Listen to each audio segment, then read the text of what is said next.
Man finds $5 flag at flea market, notices writing on the stripes. A flag immediately caught a man's attention while he was visiting a flea market. It wasn't the $5 price that had him taking a closer look, however, but rather all the words penned on the stripes.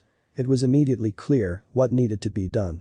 Walter Brown and his wife Laney were shopping a flea market just south of Hemphill, Texas, when something caught Walter's eye.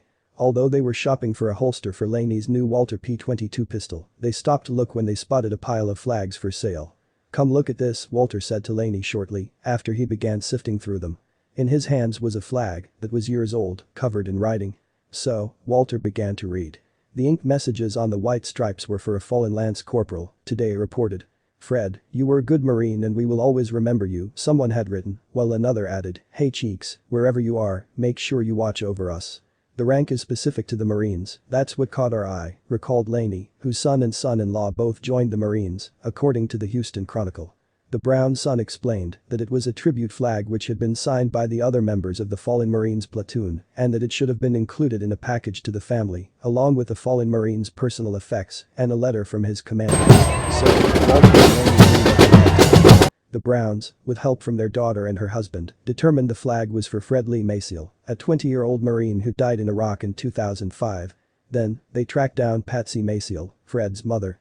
So, many years after receiving the worst news of her life, telling her son was killed in a helicopter crash, she received a message from the Beaumont couple's daughter, saying they had found something she would want. But, mailing it wasn't an option. The Browns knew that the tribute flag Fred's fellow platoon members had made in his honor had to be hand-delivered to his mother in Humble. "Patsy, our family feels so honored to have been chosen to find this flag," Laney told the mother of the Marine as the tribute flag was given to her. "Thank you for sharing this piece of your boy with us," Laney added before passing Patsy a small rectangular box. The two embraced in front of a crowd of family members, friends, and Patriot Guard riders who had gathered at the grave of the fallen Marine for a ceremony in his honor. During one of the single biggest losses of American lives in Iraq and Afghanistan, Fred was one of 31 American servicemen killed in a crash 220 miles west of Baghdad in a severe sandstorm. Patsy was sleeping when TV channels began reporting the crash. Her mother woke her to tell her what had happened, but Patsy told her the military would have informed family before the incident was reported on the TV. "We were arguing about it when they knocked on my door," Patsy said. "I was crushed," she recalled. "I didn't know how to make memories without my son." Although she had received her son's official flag and other effects, the tribute flag never made its way to her. "Now that it has, it'll be with me till I die," she said. "It was a simple twist of fate, it wasn't someone else finding a flag meant for me and my husband," she added. "This is a piece of my son I'm getting back," she said. "It's a great feeling." It's not clear how the flag ended up at the flea market. Owner Fred Yon believes it may have been among the contents of one of the many storage units his shop buys at auction. "I didn't know what it was when I was processing the boxes," he said. "I really wanted to see what it was."